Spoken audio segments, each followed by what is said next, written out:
যোগেশচন্দ্র আইন কলেজে সরস্বতী পুজো বিতর্ক ঘটনায় কড়া নির্দেশ কলকাতা হাইকোর্টের।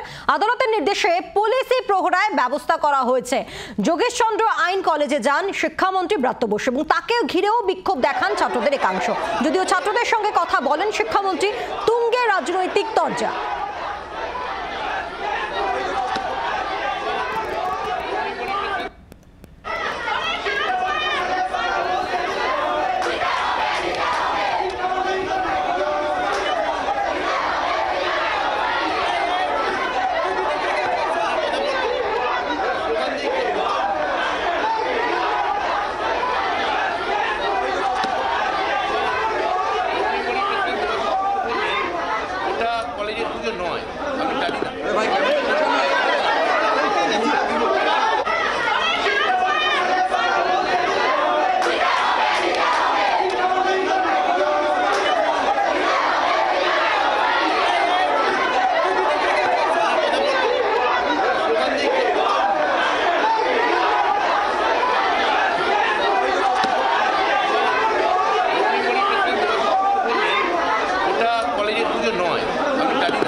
এই মুহূর্তের পরিস্থিতি একটু বুঝে নিই।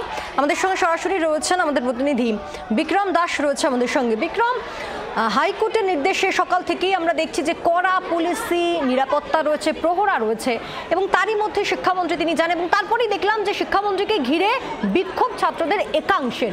কি দাবি তাদের? শিক্ষামন্ত্রীর সঙ্গে তাদের কথাও হয়েছে বলে আমরা জানতে পারছি। কি পরিস্থিতি এখন? দেখো, যোগেশচন্দ্র চৌধুরী কলেজে মূলত সরস্বতী পুজোকে কেন্দ্র করে যেটা দেখা গেল যে আজকে নজিরবিহীনভাবে পুলিশ নিরাপত্তা দেওয়া হয়েছে। সশস্ত্র পুলিশ কিন্তু কার্যত ঘিরে রেখে দিয়েছে এই যোগেশচন্দ্র চৌধুরী কলেজে। তার মধ্যেই আজকে বেলা 1:30 নাগাদ যখন শিক্ষামন্ত্রী ব্রাত্য বসু তিনি এসে পৌঁছান যোগেশচন্দ্র চৌধুরী কলেজে, কারণ কলেজের ভিতরে একটি পুজো যে হচ্ছে সেই পুজোটি কিন্তু যোগেশচন্দ্র চৌধুরী ল কলেজের, এবং বাইরে একটি পুজো হচ্ছে যেটিকে যোগেশচন্দ্র চৌধুরী ডে কলেজের নাম করে কিন্তু করা হচ্ছে। মূলত এই দুটি কলেজ অর্থাৎ ডে কলেজ এবং ল কলেজের মধ্যে সংঘাত, তার ফলেই কিন্তু হাইকোর্টের তরফ থেকে নির্দিষ্টভাবে নির্দেশিকা দেওয়া হয়েছে যাতে কোনো রকম অশান্তি বা গণ্ডগোল না হয়, তার জন্য সশস্ত্র পুলিশের প্রহরা দেওয়া হয়েছে। কিন্তু তারপরেও যেটা দেখা গেল যে ব্রাত্য বসু যখন আসলেন তারপরে কিন্তু যারা এখানকার ছাত্রছাত্রীরা রয়েছেন, মূলত ল কলেজের ছাত্রছাত্রীরা, তারা বিক্ষোভ করতে শুরু করেন এবং তাদের যেটা বক্তব্য যে এই কলেজের ছাত্রীরা তারা কিন্তু নিরাপত্তাহীনতায় ভুগছেন, কারণ তাদেরকে ডে কলেজের কয়েকজন ছাত্র তারা কিন্তু কার্যত হুমকি দিচ্ছে এবং তার মধ্যে এক ব্যক্তির নাম উঠে আসছে। সেই নাম করেই কিন্তু মূলত তারা বিক্ষোভ স্লোগান করতে শুরু করেন এবং তারা বলতে শুরু করেন যে তারা জাস্টিস চান, উই ওয়ান্ট জাস্টিস স্লোগান বলতে শোনা যায় এখানকার ছাত্রছাত্রীদেরকে। তারপরেই কিন্তু যেটা দেখা যায় যে ব্রাত্য বসু তিনি এই ছাত্রছাত্রীদের সঙ্গে কথা বলেন। বেশ কিছুক্ষণ কথা বলার পর যেটা ছাত্রছাত্রীরা জানাচ্ছেন যে ব্রাত্য বসু তাদেরকে আশ্বস্ত করেছেন, শিক্ষামন্ত্রীর তরফ থেকে আশ্বাস দেওয়া হয়েছে যে এই পরিস্থিতি তারা খতিয়ে দেখবেন এবং যথাযথ ব্যবস্থা নেওয়া হবে যদি কোনো ক্ষেত্রে দেখা যায় যে কারোর কোনো ভুল রয়েছে। কিন্তু অপরদিকে ব্রাত্য বসু বেরোনোর পর যখন তিনি রাস্তায় ওঠেন তখন দেখা যায় যে বাইরে যে পুজোটি হচ্ছে, যেটিকে বলা হচ্ছে যোগেশচন্দ্র ডে কলেজের পুজো, সেই ছাত্রছাত্রীরা তারা কিন্তু রাস্তা ঘিরে দাঁড়িয়েছিলেন। সেখানেও ব্রাত্য বসু নামেন এবং তাদের সঙ্গে সাক্ষাৎ করেই তিনি কিন্তু গাড়িতে উঠে যান এবং সেখানে কোনো রকম তিনি বক্তব্য রাখেননি। অপরদিকে আমরা যেটা দেখতে পাচ্ছি যে এই একটি সরস্বতী পুজোকে কেন্দ্র করে যেভাবে নজিরবিহীনভাবে একটা নিরাপত্তার ঘেরাটোপের মধ্যে রয়েছে এই কলেজটি, যেখানে ছাত্রছাত্রীরা তাদেরকে আইডেন্টিটি কার্ড দেখে কলেজে ঢুকতে হচ্ছে, তার কারণ পুলিশের কাছে নির্দিষ্টভাবে ডিরেকশন রয়েছে। এরই মধ্যে এই গোটা বিক্ষোভকে কেন্দ্র করে কিন্তু অবশ্যই এই দুপক্ষের মধ্যে একটা চাঞ্চল্য তৈরি হয়েছে। অপরদিকে তোমাকে একটি ছবি দেখাবো যেখানে আমরা দেখতে পাচ্ছি যে একদিকে যেখানে ডে কলেজের তরফ থেকে বাইরে পুজো করা হচ্ছে বলে বলা হচ্ছে, কিন্তু যিনি ডে কলেজের প্রিন্সিপাল পঙ্কজ কুমার রায় তিনি দেখা যাচ্ছে কলেজের যে একেবারে মেইন এন্ট্রান্সের ভেতরে তিনি বসে রয়েছেন এবং তিনি একটি প্রতীকী মূর্তি এনে কিন্তু সেখানে পুজো করছেন। তার যেটা বক্তব্য, বাইরে যে পুজোটি করা হচ্ছে সেটা আদপেও কলেজের পুজো নয় এবং কলেজের অর্থাৎ ডে কলেজের পুজোর জন্য তিনি ইতিমধ্যেই ৭৬,৫০০ টাকা ডিসবার্স করেছেন। তারপরেও কেন, কোথায় বাইরে পুজো, কাদের পুজো হচ্ছে সেই বিষয়ে তিনি কিন্তু অবগত নয়। আমি সরাসরি একবার কথা বলবো পঙ্কজ কুমার রায়ের সঙ্গে, তার আগে আমি একবার এই মুহূর্তে ছবিটা দেখাবো। তুমি দেখতেই পাচ্ছ যে কিভাবে এখানে মাটিতে বসে কার্যত যিনি প্রিন্সিপাল, ডে কলেজের প্রিন্সিপাল, তিনি পুজো সারছেন। তার যেটা বক্তব্য যে এখানে ছাত্রছাত্রীরা রয়েছেন, ডে কলেজ থেকে শুরু করে অন্যান্য যে ল কলেজ প্রত্যেক বিভাগেরই ছাত্রছাত্রীরা আছে এবং বাইরে কারা পুজো করছে সেই বিষয়ে তিনি কিন্তু অবগত নন। অপরদিকে এই গোটা ঘটনাকে কেন্দ্র করে এখনও পর্যন্ত যেটা পুলিশের বক্তব্য যে কলেজের মধ্যে কিন্তু কোনো রকম কোনো গণ্ডগোল তারা হতে দেননি, কারণ নির্দিষ্টভাবে হাইকোর্টের তরফ থেকে নির্দেশ ছিল, সেই নির্দেশ অনুযায়ী তারা একেবারে কড়া নিরাপত্তা ব্যবস্থা রেখেছেন কলেজের ভিতরে এবং বাইরে। সেই অনুযায়ী কিন্তু কলেজের ভিতরে কোনো গণ্ডগোল ঘটেনি, এমনটাই পুলিশের তরফ থেকে পাল্টা জানানো হচ্ছে। বিক্রম, আমাদের সঙ্গে থাকো। আপনাদেরকে যেমনটা দেখাচ্ছি যে কিছুক্ষণ আগে শিক্ষামন্ত্রী ব্রাত্য বসু তিনি গিয়েছিলেন এবং তাকে ঘিরে রেখে রীতিমতো পড়ুয়াদের একাংশ তারা স্লোগান দিতে শুরু করেন এবং বিক্ষোভ দেখান।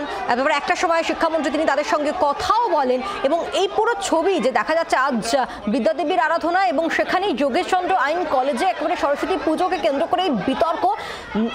ব্রাত্য বসু, শিক্ষামন্ত্রী ব্রাত্য বসু তিনি আজ ঠিক কি বলেন এই পুরো বিষয় নিয়ে কলেজে গিয়ে, শুনবো।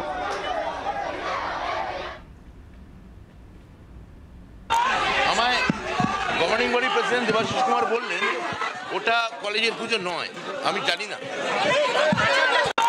আমায় governing body president Debashis Kumar বললেন ওটা কলেজের পুজো নয়, আমি জানি না। কলেজের ভেতরে একটা পুজো হচ্ছে, কলেজের বাইরে একটা পুজো হচ্ছে, বা একটা প্রতীকী পুজো আমরা দেখছি। যেমনটা পঙ্কজ কুমার রায় যিনি যোগেশচন্দ্র ডে কলেজের প্রিন্সিপাল তিনিও প্রতীকী পুজো করছেন। একটা নজিরবিহীন ছবি দেখা যাচ্ছে যোগেশচন্দ্র কলেজে। আমরা আবারও কথা বলবো। বিক্রম আমাদের সঙ্গে রয়েছে, আমাদের প্রতিনিধি। বিক্রম, তুমি পঙ্কজ কুমার রায়ের কাছে তুমি যাওয়ার চেষ্টা করছিলে, ঠিক কি বলছেন তিনি? বিদ্যাদেবীর আরাধনা চলছে কলেজে, সেখানে এই একটা বেনজির ছবি, আক্ষরিক অর্থে 3টে পুজো হচ্ছে কি?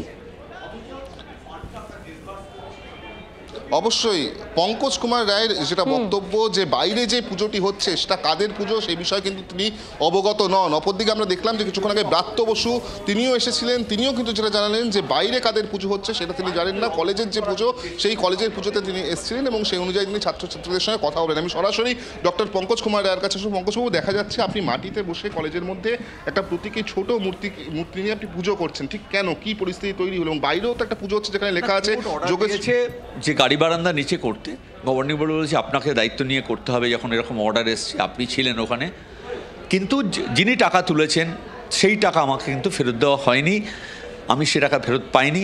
ফলে এককভাবে আমি একটা কমিটি করেছিলাম, তারাও মানে আমি জানি না কি কত টাকা দিয়েছিলেন, কারা নিয়ে টাকা তো টিচারের দায়িত্ব তিনি নিয়েছেন, তিনি নিয়ে কাকে দিয়েছেন, যেখান থেকে রিকুইজিশন দিয়েছে, এটা নিয়ে আমার কিছু বলার নেই। কিন্তু বিষয়টা একটা পুজো সেটা কাদের, সেটা আমি ফেসবুকে দেখছি যে বাইরের একজন বহিরাগত কোনো দাদার নামে পুজো হচ্ছে, আমি জানি না। কিন্তু তাহলে তো আমার কলেজ ফান্ডটা ফেরত দেওয়া উচিত। লেখা যোগেশচন্দ্র চৌধুরী ডে কলেজ হিসেবে লেখা রয়েছে, তো আবার তাহলে দুটো ডে কলেজ, আবার তারপরে বহিরাগত দাদা করছে, তাহলে দাদারা কি কলেজ চালায়? আমি বুঝতে পারছি না, আমার একটু অসুবিধা হচ্ছে বুঝতে। ছাত্রছাত্রীরা তারা অভিযোগ করছেন যে তারা ভয়ের মধ্যে রয়েছেন, আতঙ্কের মধ্যে রয়েছেন, তাদেরকে রেগুলার রেপ থ্রেট দেওয়া হচ্ছে। সেটা আমি শুনলাম বহিরাগত কেউ ল কলেজের ছাত্রছাত্রীরা করেছে। কারো সঙ্গে যদি করা হয়ে থাকে আমি লজ্জিত, দুঃখিত, আমি এই ঘটনার তীব্র নিন্দা। বিক্রম, অর্থাৎ পুজো বিদ্যাদেবীর আরাধনা এবং সেখানে যোগেশচন্দ্র আইন কলেজ বা ডে কলেজ, সেখানে 3টে পুজো আমরা দেখতে পাচ্ছি। ভেতরে একটা পুজো হচ্ছে, ডে কলেজে একটা পুজো বাইরে হচ্ছে, আবার ডে কলেজে যিনি প্রিন্সিপাল তিনি বলছেন তিনি এই প্রতীকী পুজো করছেন। এই একেবারে বেনজির ছবি ধরা পড়লো যোগেশচন্দ্র কলেজে। নজর রাখো। ধন্যবাদ বিক্রম। বাংলার আওয়াজ, বাঙালির আবেগ, জি 24 ঘন্টা।